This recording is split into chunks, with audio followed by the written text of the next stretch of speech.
नमस्कार मित्रों, आज मैंने सोचा कि आप लोगों के साथ बिंदु पर बात करते हैं। बिंदु क्या है?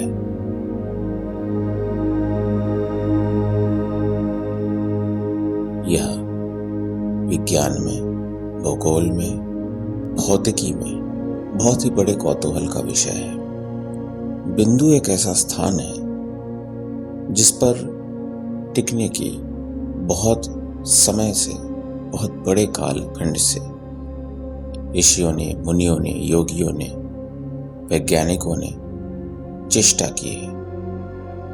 ऋषि मुनियों ने जहां, योगियों ने जहां बिंदु पर टिकने की चेष्टा की है, वहीं वैज्ञानिकों ने बिंदु को समझने की कोशिश की है। बिंदु होती क्या भला है?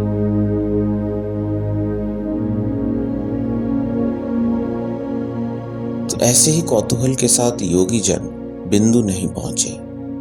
योगी जन बिंदु इसलिए पहुंचे क्योंकि क्रिया उन्हें बिंदु तक ले गई। योगी जनों ने बिंदु को जाने का प्रयास नहीं किया, वो स्वतः बिंदु तक पहुंच गए।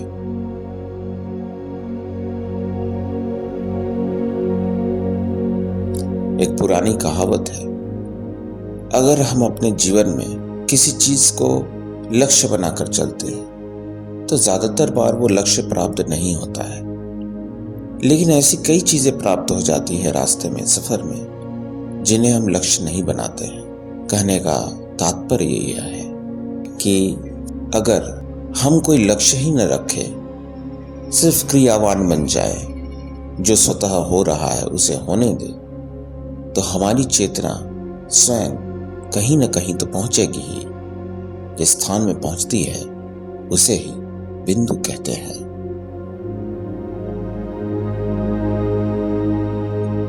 हर चक्र के केंद्र में एक बिंदु होता है।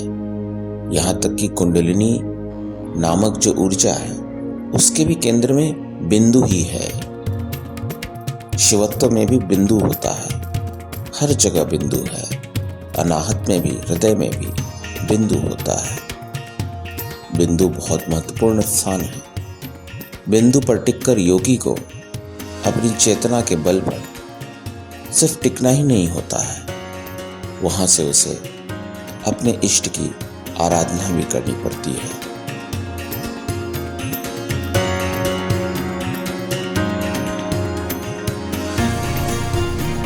वहां से उसे मंत्र उच्चारण भी करना पड़ता है। वहां से उसे बहुत सारी पूजा भी करनी पड़ती है, जिसे देव पूजन कहते हैं। यह सुनने में जितना सरल है उतना सरल है नहीं, लेकिन जब यह स्वतः होता है तो सब कुछ सरल ही हो जाता है। लेकिन स्वतः होने पर भी सरल होने के लिए योग की यात्रा को प्रारंभ करने से पहले ही कुछ बातों को समझ लेना बहुत जरूरी है। जैसे कि स्वयं को छोड़ना, किसी भी चीज को छोड़ना, किसी भी चीज को बहने देना। अगर हम किसी भी चीज पर कब्जा करने की, उस पर नियंत्रण पाने की कोशिश करते हैं तो क्रिया नहीं हो पाएगी। अगर क्रिया पूर्ण रूप से नहीं हो पाएगी तो फिर हम बिंदु तक कभी भी नहीं पहुंच पाएंगे। अगर बिंदु तक पहुंच भी गए और उसके बाद कहीं न कहीं हमने नियंत्रण पाने की कोशिश की, तो न आराधना होगी और न जाप और ना ही पूजन। यह सब बड़ा ही असंभव हो जाता है अगर हम चीजों को अपने नियंत्रण में रखने की कोशिश करते हैं।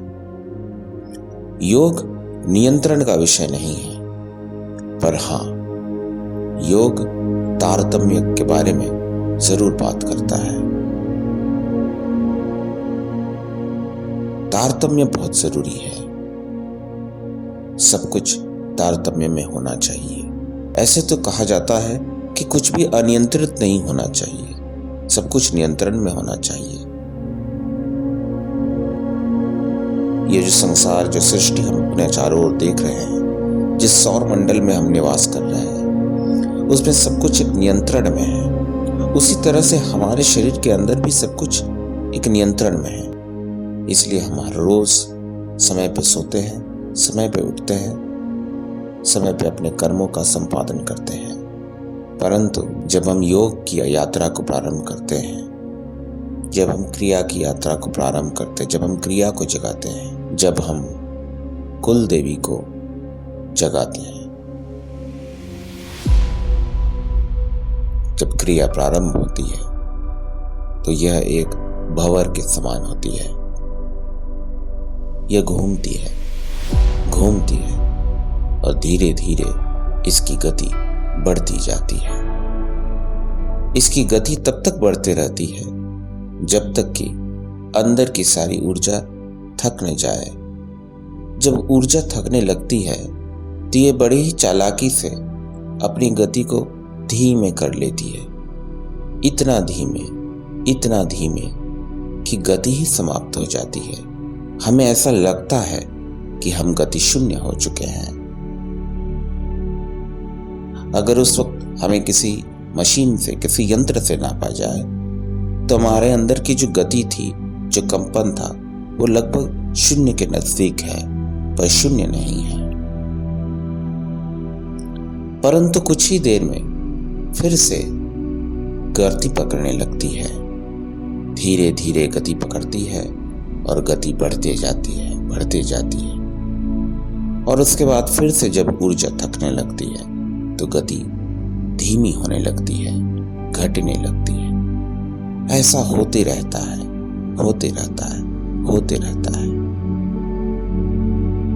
हम एक भंवर से दूसरे भंवर में यात्रा करते हैं, दूसरे से तीसरे, तीसरे से चौथे, चौथे से पांचवें, पांचवें से छठे, छठे से सातवें, सातवें से आठवें। इस तरह अनेक भंवर हैं।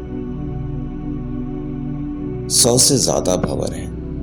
और फिर हम 100वें भंवर से पहले भंवर में भी वापस आ सकते हैं। यह सब कुछ आपस में जुड़ा हुआ है। यह सारे भंवर जो हैं एक दूसरे से जुड़े हुए हैं। यह तंतुओं के समान है। यह हमारे अंदर का तंत्र है। जब यह तंत्र जागता है तो पूरे शरीर में गति रहती है। पूरा शरीर क्रियावान ही नहीं होता, वो गतिमान होता है। परंतु इस भंवर के हर भंवर के केंद्र में एक शून्य भी होता है, जहां पर गति समाप्त हो जाती है, जहां पर हम शांत हो जाते हैं। यह भी स्वतः होती है, यह भी क्रिया के ही अंतर्गत आती है। क्रिया हमें शून्यता की ओर ले जाती है। इस शून्यता में सिर्फ विचार ही नहीं रहते, गति भी नहीं रहती, कंपन भी नहीं रहता। इस अवस्था को प्राप्त करने के लिए क्या चाहिए? इस अवस्था को प्राप्त करने के लिए उस क्रिया में, उस भंवर में जो काफी देर तक चलता है, उसमें हमें अपने आप को समर्पित करना होगा। हमें योग नाम के अभ्यास की ओर स्वयं को समर्पित करना होगा। हमें क्रिया में विश्वास करना होगा। हमें क्रिया में ही आनंद उठाना पड़ेगा।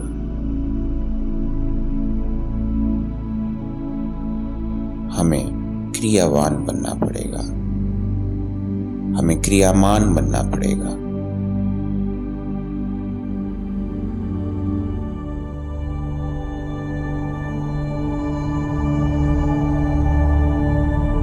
यह कठिन है, परंतु असंभव नहीं।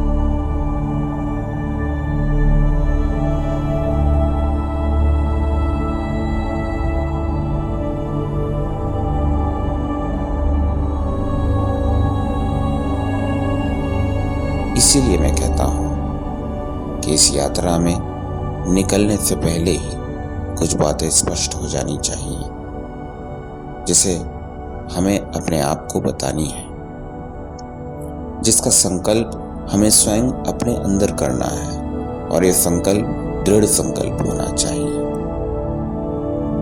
जिसे अंग्रेजी में अ मैन्स वर्ड कहते हैं।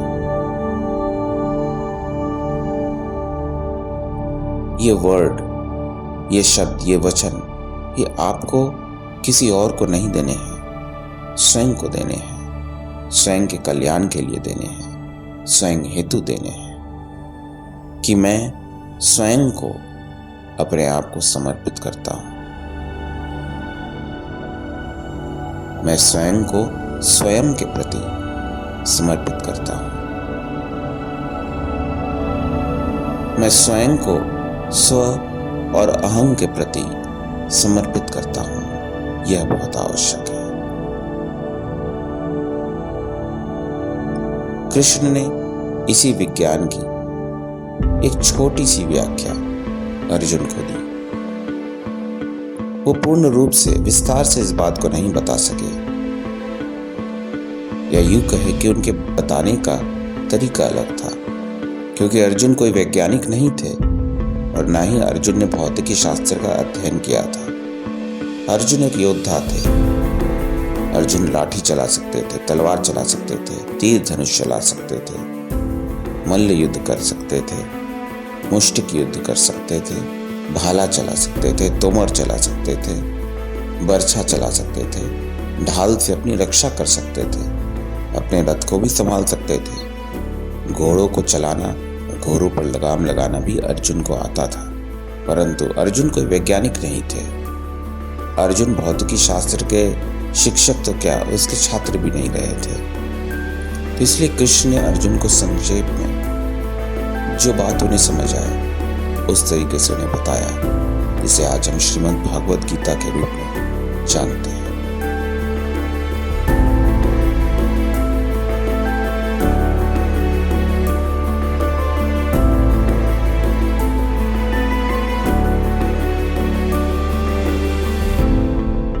लेकिन कृष्ण का अनुभव इससे कहीं ज्यादा था। कृष्ण का अनुभव वही था जो सभी योगियों को होता है। वैज्ञानिकों का अनुभव इस मामले में शून्य को लेकर के थोड़ा सा हटके है और थोड़ा सा अनूठा भी है। जैसे कि विज्ञान कहता है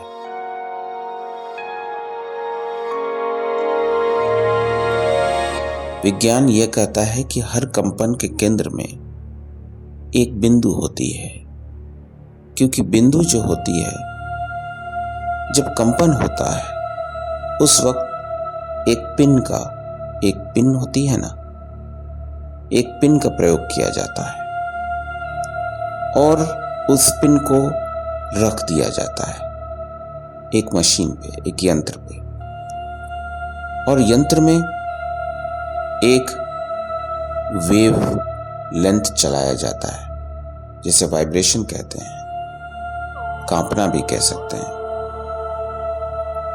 थोड़ी देर में वो पिन जो है गोल गोल घूमने लगता है, एक भंवर के समान। वो अपना एक डायमीटर, अपना एक रेडियस काटने लगता है, लेकिन गोल गोल घूमते घूमते, गोल गोल घूमते घूमते वो धीरे धीरे पूरे मैप पर नाचने लगता है, धीरे धीरे पूरे मशीन पे, पूरे कागज पे नाचने लगता है।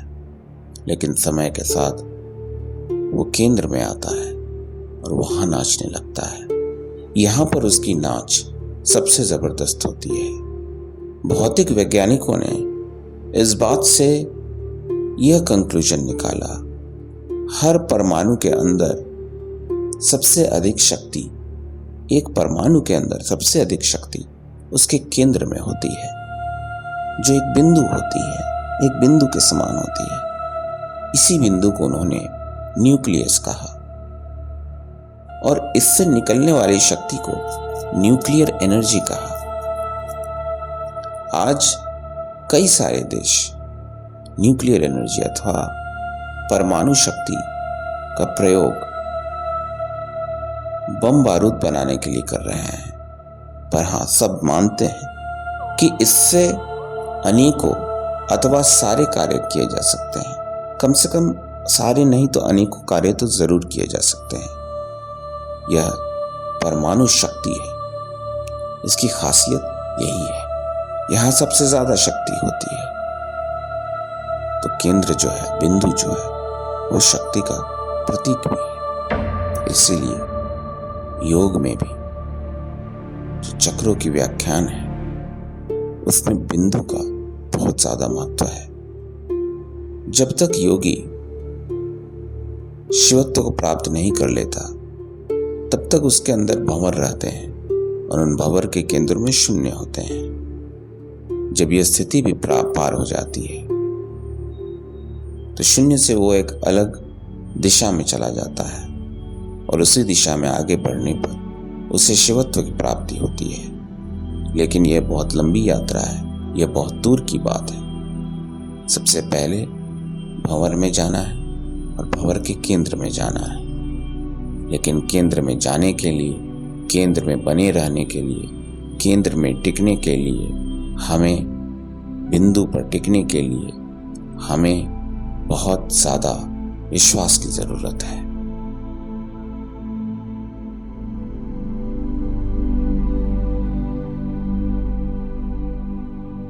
हमें इस चीज को अपने अंदर खेलने देना होगा, उसे छाने देना होगा। अगर हम उसे छाने नहीं देंगे तो कभी नहीं छा पाएगी, क्योंकि हमारे मन की शक्ति बहुत ताकतवर होती है। हमारा मन, हमारी बुद्धि इन सभी चीजों को नियंत्रण में रखती है, पर अत्यधिक नियंत्रण अच्छा नहीं होता। जब वो नियंत्रण हमारे लिए काम नहीं कर पाता, तभी हम ऐसी चीजों की ओर जाते हैं। जब नियंत्रण हमें वो सब नहीं दे पाता जिस सब की हमें इच्छा है, तभी हम अनियंत्रण की तलाश शायद कर सकते हैं। पॉइंट ब्रेक एक फिल्म है जिसमें कहते हैं कि ये लाइन है, मुझे दिख रही है। उसका साथी कहता है लाइन नहीं है, फर्क यही है, योगियों को लाइन दिखती है, दूसरों को लाइन नहीं दिखती, पर लाइन होती है। हमें उसी लाइन को पकड़ना है, हमें उसी लाइन को छूना है। यही योग है। योग में लाइन नहीं दिखती, कोई लाइन ही नहीं होती है। अगर आपसे कोई कहे कि बिना गाइड मैप के कैलाश चले जाओ, तो आपको कैसा लगेगा? वो कहेगा ठीक है, मुझे गाड़ी दे दो, मुझे हेलीकॉप्टर दे दो, मुझे मैप दे दो, मुझे कोई टूर ऑपरेटर दे दो, कोई गाइड दे दो, कुछ पैसे दे दो, मैं चला जाऊंगा। पर एक समय में ऐसा होता नहीं था। लोगों को बस इतना पता था कि कैलाश नाम का एक जगह है जहां भगवान शिव और माता गौरी निवास करते हैं।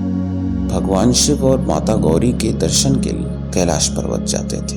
हालांकि उनमें से बहुत ही कम लोगों को इनका दर्शन हुआ, पर साथ में यह भी मान्यता थी कि अगर कैलाश पर्वत के 108 चक्कर, उनकी 108 परिक्रमा लगा दी गई तो सब कुछ हो जाएगा, मोक्ष मिल जाएगा।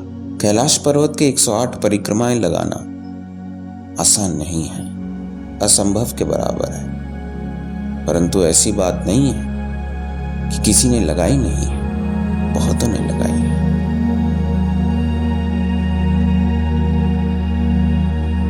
कैलाश पर्वत अपने आप में एक रहस्य है। यह क्या है? 108 परिक्रमाएं वहीं लगाई जाती है जहां केंद्र में कुछ होता है। कैलाश पर्वत वही केंद्र है। यह एक बिंदु के समान है, पृथ्वी पर टिका हुआ एक भौतिक पर्वत के समान। यह एक बिंदु है। इस बिंदु के पास आप जाओगे तो स्वतः आकर्षित हो जाओगे। 108 परिक्रमाएं, बहुत अच्छी बात है। तो उस वक्त इंसान के पास कुछ भी नहीं होता था।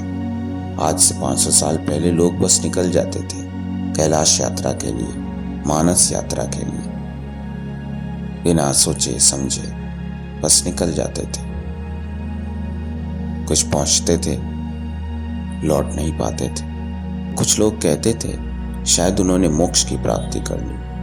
हमें नहीं पता उनके साथ क्या हुआ। कुछ ही लोग होते थे जो लौट पाते थे, और जो लौट पाते थे वो कैलाश की कहानी बताते थे। उनमें से कुछ एक झूठी कहानी बताते थे, क्योंकि जब वो वहां गए तो 108 परिक्रमा तो दूर, एक परिक्रमा भी उनके लिए कठिन साबित हुई। लेकिन कुछ जरूर थे जो 108 परिक्रमाएं लगाकर भी जीवित बचे रहे। उन्हें सब कुछ पता था और उन्हें सब कुछ पता है, बस वो बताते नहीं है। तो ऐसा नहीं है कि लोग पहले कैलाश नहीं जाते थे। लाइन जब नहीं दिखती थी तब भी लोग कैलाश जाते थे। पहले तो अरुणाचल पर्वत जाने का भी लाइन नहीं दिखता था, पर लोग फिर भी जाते थे। जब लाइन नहीं दिखती थी तब भी जा रहे हैं।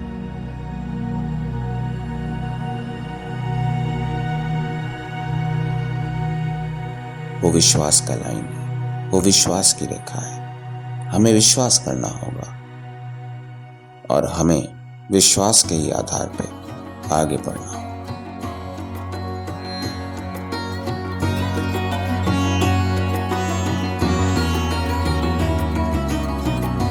हमारे अंदर जो भी घटित होता है हमें उस पर विश्वास करना होगा। जो घटता है वो हमें लाइन नहीं दिखाता है, वो बस घटते जाता है, घटते जाता है, घटते जाता है।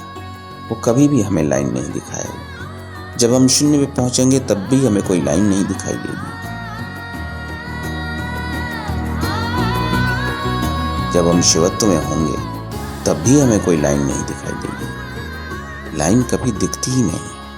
यही योग का खेल है और यही उसकी अद्भुतता भी है, यही उसका विस्मय भी है।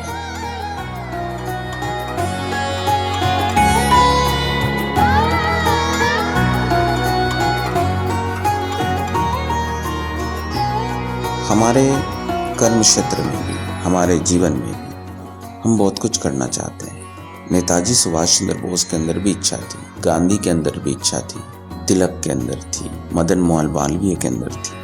हजारों ही नहीं लाखों लोगों के अंदर में ये इच्छा थी, और ये इच्छा उसी वक्त से पनपी थी जब 1857 में विद्रोह हुआ था। उस विद्रोह के बाद से ये इच्छा बनी रही कि हमें गुलामी से मुक्ति चाहिए। हम अपने देश को स्वयं अपने तरीके से, अपनी सभ्यता के अनुसार, अपने अपने मजहब, अपने अपने विश्वास के अनुसार चलाना चाहते हैं। हमारे अपनी रीतियां भी थी, रिवाज भी थी, धर्म भी था, मान्यताएं थी, रहने के तरीके थे। हम उनके साथ ही जीना चाहते थे। इसमें अंग्रेजों ने काफी परिवर्तन लाए थे, कुछ अच्छे, ज्यादातर बुरे। हम चाहते थे हम जैसे पहले जी रहे थे हमारे पूर्वज, हम उसी तरह जिए। हमने सबसे स्वर्णिम युग देखे इतिहास के, चाहे वो अशोक के समय हो, महाराजा विक्रमादित्य के समय हो, या फिर हर्षवर्धन के समय हो। तो हम चाहते थे कि हम फिर से स्वयं को मौका दें, अपने बीच के नेताओं को मौका दें। तो जिन जिन के अंदर ये ज्वाला धधक रही थी वो आगे बढ़े। इसका कोई ब्लूप्रिंट, कोई प्लान उसके पास नहीं था, थी तो बस इच्छा, और अंदर धधकती हुई ज्वाला। काम हुआ। यह 1918 की घटना है। उस वक्त प्रथम विश्व युद्ध लगभग समाप्त हुआ था, या फिर समाप्त होने के कगार पे था। उस दिन के ठीक 29 साल बाद हमारा देश आजाद हो गया। गांधी के जीवित रहते ही आजाद हो गया। आजादी देखने के बाद ही वो इस दुनिया से गए, और जाते समय उन्होंने 3 बार राम नाम का जाप किया कि राम नाम का जाप मृत्यु के समय भी होता है। जब हम दुनिया से जाते हैं तो राम का नाम ही लेकर जाते हैं, क्योंकि हमारे अंदर एक विश्वास होती है। अगर हम विश्वास के साथ राम बोलेंगे तो हमारे राजा हमारी मदद के लिए जरूर आएंगे, हमें मोक्ष दिलाएंगे। हमने राम को कभी भी भगवान नहीं माना। हम जानते थे वो विष्णु के अवतार है, पर हम जानते यह भी थे कि वो भगवान नहीं है, वो मनुष्य है, और वो हमें सबसे बेहतर समझ सकते हैं, क्योंकि वो हमारी ही तरह है, हमारे बीच के हैं, हमारे अपने हैं, हमारे राजा है।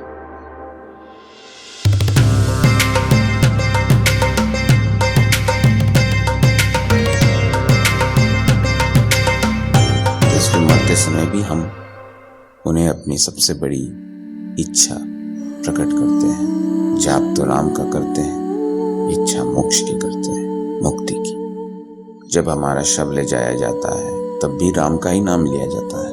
बनारस की गलियों में यह बहुत गूंजता है। तो राम का महत्व भारत के नागरिकों के जीवन में बहुत ही बड़ा है। ये बहुत बड़ा शब्द है, राम।